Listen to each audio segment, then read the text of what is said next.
Well, I think the big thing that, we really try to look for, in the second scrimmage is, the guys that have played around here and have been good players know how to compete. They've been in big arenas before. They have mental toughness. They play with discipline. Um, we have a high expectation for how those guys play, and those guys don't disappoint us. And they didn't disappoint us today. But the big thing that we wanted to see today is we have a lot of young players on our team that have a chance to contribute to the team and play winning football. And I think the biggest thing that we've been trying to emphasize with them is the mental part of the game is so important. Your ability to focus, mental intensity, your ability to prepare properly so you know what to do, how to do it, why it's important to do it that way. And we were anxious to see more guys be able to go out there and play with the kind of intangibles that would allow them to play winning football. Now, I haven't watched the film yet, but I wasn't totally pleased, with the way some of those guys made improvement and came along. And look, it's a work in progress. So wherever they are, we're going to keep working with them and try to get them where they need to be. But we were hopeful that we would make a little more progress. Freddie Kitchen made an interesting statement last night when he when he spoke to the clinic, and I actually shared it with the players today. Now, we have about 5 choices, in our life. We can be bad at what we do. We can be average at what we do. We can be good at what we do, which probably is God's expectation for whatever ability He gave us, or we can be excellent, or we can be elite. And everybody has a choice as to what they want to do and how they want to do that. But if you're going to be excellent or elite, you got to do special things. You have to have special intensity. You have to have special focus. You have to have a special commitment and drive and passion to do things at a high level and a high standard all the time. And it doesn't matter what God-given ability that you have. That probably can make you good. But without the rest of it, I'm not sure you ever get excellent or elite, and that's the part that we're trying to get to. So, we only had, Jedrick Wills sprained his ankle today. We don't know the extent of the injury. We'll do an MRI. He didn't come back. We didn't expect him to come back. We wouldn't let him come back. So, we'll see what the deal is when we do an MRI and all that probably on Monday. But no other significant injuries to report. Coach, we'll start here on your left, Michael. Just in general, how would you assess the way the quarterbacks played today? I think the quarterbacks played okay. We turned the ball over a lot more today, but I think we had some what I call bad interceptions off of people's hands, tip balls, things like that certainly they count as interceptions, but sometimes they're not all the quarterback's fault. We had a couple other not as good at decisions as we'd like. But we made explosive plays on offense. I thought the first group, both sides of the ball, played fairly well. But after that, we got a lot of work to do with the depth that we have on our team. Go back to the right with Charlie. You mentioned that depth in young players. Just what did you see from the inside linebackers today? I can't. It's hard for me to be specific until I watch the film. I saw some guys flying around. I saw some guys miss some tackles. I didn't feel like we tackled really well, especially the second team. First team did a pretty good job, but people aren't running their feet on contact, trying to cut tackle, trying to butt people to the ground, and I think they're finding out that if they don't tackle them correctly, they're not going to get them on the ground, not when you play against good players. So I think there was improvement there, but certainly the whole idea of playing defense is tackle a guy with the ball.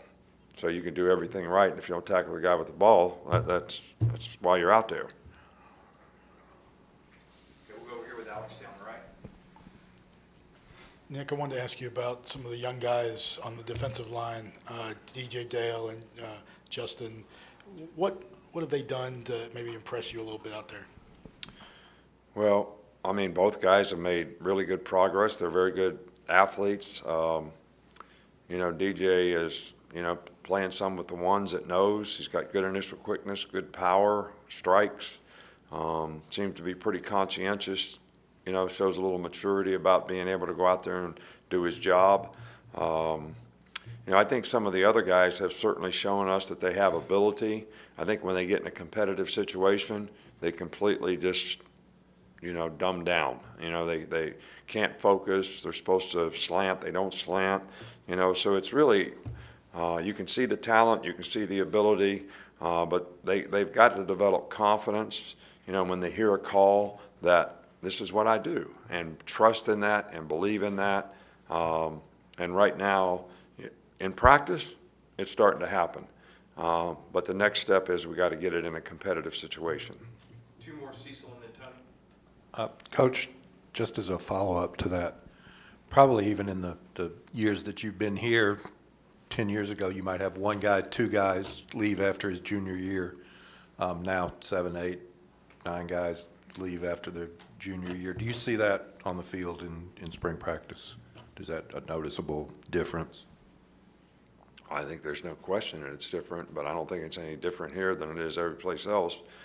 We've had this conversation, I think, before, but I don't know. I don't really look at it. I've heard 135 guys. I had 142 guys went out early for the draft. I do know there's some pretty compelling stats out there about guys going out early for the draft. I think in the last 5 years, not counting this year, there's been 380 players or thereabouts go out early for the draft, and 25% of those guys didn't even get drafted. And another 25% weren't on a team in 3 years. So that means 50% of the guys that went out early for the draft had failed careers. But if you look at the number of guys that were first and second round draft picks, there were very few guys that had failed careers. Now we have guys that have no draft grade, 7th round grades, free agent grades, 5th round grades that are going out for the draft. And, the person that loses in that is the player. You got your 3rd round draft pick, and we had one here last year. I'm not mentioning any names. Goes and starts for his team, so he's making 3rd round money, which is not that great. Be the first guy taken in his position this year probably, and make $15, $18 million more. So the agent makes out, the club makes out. Now they got a guy that's going to play for that kind of money for 3 more years. All right, and everybody's out there saying, we'll get to your next contract. Well, there's obviously a pretty 50% of these guys are never getting to a next contract. And that doesn't mean all the rest of them got to one either. So it's the culture and it's the trend. And, I've actually changed how I talk to recruits now. I tell every recruit that I talk to, the reason that you're going to college is to prepare yourself for the day you can't play football. I think we have a lot of people way back in high school, that look at college as a conduit to get to the NFL. And look, I am 100% NFL. I'm 100% guys having careers. But people have to be smart about the business decisions they make relative to the NFL because it is all business. And when people make emotional decisions, they're going to have to suffer some really difficult consequences for themselves in the future. Because you don't have to go out for the draft early. You can come back and play. We've had 6 or 7 guys here that had 2nd and 3rd round grades that became top 15 and 1st round draft picks and made a significant amount of money doing that. So there's some really good examples of guys that did it that way. And, so I just, and look, I'm all for every one of our guys that went out for the draft. I'm going to do everything I can do to try to get them drafted as high as they can get drafted. Because once they say they're leaving, what benefits our program is that they do great, and I want them all to do great. But I don't think that not just our players, there's a significant amount of players that are not making good business decisions about what they do. And yeah, it affects our team, but our team turns over more quickly. We just have to have more better young guys that can go out there and learn how to play and provide depth to the team. And it's not going to be an excuse for what kind of quality we put on the field. We just got to do a better job of coaching because we got to do a better job of developing young players because they're going to have to play more quickly. Coach, we'll finish up with Tony. Just wanted to know what you saw from the running backs, more so outside of Brian Robinson and Najee Harris, some of the other guys that you were trying to build the depth with.